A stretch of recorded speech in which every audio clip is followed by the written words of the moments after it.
everyone, and thank you very much for joining us once again. I hope that the world sees what is happening to the Christians all over the world, especially the Christians of Pakistan. I have another heartbreaking story for you today, and this time it affects 200 Pakistani Christian families. On October 18, 2022, the Pakistani government's Capital Development Authority bulldozed the houses of 200 Pakistani Christian families. This happened in a Christian area called Nawaz Sharif Colony in Islamabad. The Christian residents of this colony were not given any warning that Capital Development Authority was going to come and destroy their homes. To make matters even worse, the Christian residents were not even given any time to remove their personal belongings. And of course, every one of these families had belongings that were irreplaceable.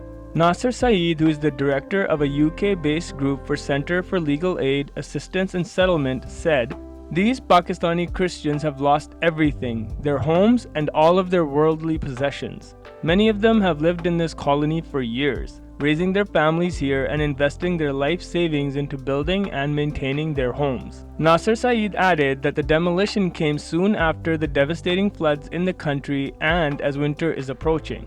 Not only were the homes of these Pakistani Christians destroyed, but their church was also demolished. By the grace of God, no one was in the church, so thankfully, no one was injured or lost their life. I stand with Nasser Saeed and say that the government of Pakistan must compensate all of the families that have lost their homes and for having been displaced by their own government. The Pakistani government should also be responsible for finding these families somewhere else to live. The home of a former councillor, Sabra Athwal, was also demolished. She called the demolition a criminal act and expressed fears that two other Christian colonies, Akram Gil and Rimsha, could also be demolished next. Athwal went on to say that she also fears that some extremist Muslims might have put pressure on this government agency to demolish the homes of Christians. Nasser Saeed said that this criminal act happened as the Christians of Pakistan and around the world were preparing to celebrate Christmas in just a few weeks. Open Doors USA ranks Pakistan as the 8th worst country in the world when it comes to Christian persecution. The US Senate State Department has named Pakistan on its list of countries of particular concern that tolerate or engage in egregious violations of religious freedom. Pakistan ranked 8th on Open Doors' 2022 World Watch list of the 50 countries where it's most difficult to be a Christian. The country had the second highest number of Christians killed for their faith, behind Nigeria, with 620 slain during the reporting period from October 1st, 2020 to September 30th, 2021. Pakistan had the 4th highest number of churches attacked or closed, with 183 overall.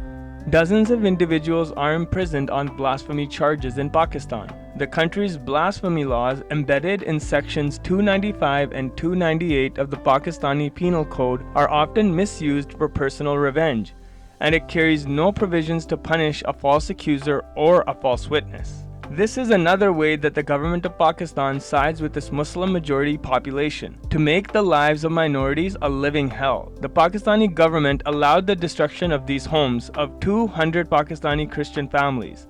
The government of Pakistan is complicit in this criminal action. This is also a way for Pakistan to rid itself of Christians.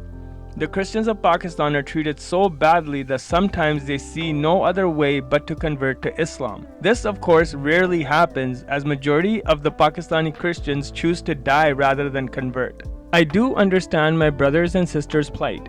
I personally could not imagine having little children with the winter approaching, and not having a roof over my children's head, not having a safe place to sleep, or food that my family could eat, not having privacy, some semblance of comfort. Would these children still be going to school and getting an education? Losing your home is a domino effect that causes so many more problems than the ones I just listed. I'm not even sure who these families can turn to for assistance. I mean, they cannot turn to their government because it was their government that did this to them in the first place. I thought maybe their extended families could help them, and I'm sure that some of them will. But the situation is so dire for Pakistani Christians that they cannot even help their own family members even if they wanted to. The Christians of Pakistan live a hand-to-mouth existence. Now, imagine in the West, in an area where Muslims lived and the government went in and destroyed the Muslims' homes. Not only their homes, but the Muslims' mosque was also destroyed. What do you think the world would say if this happened in the US, say in a place like Dearborn, Michigan?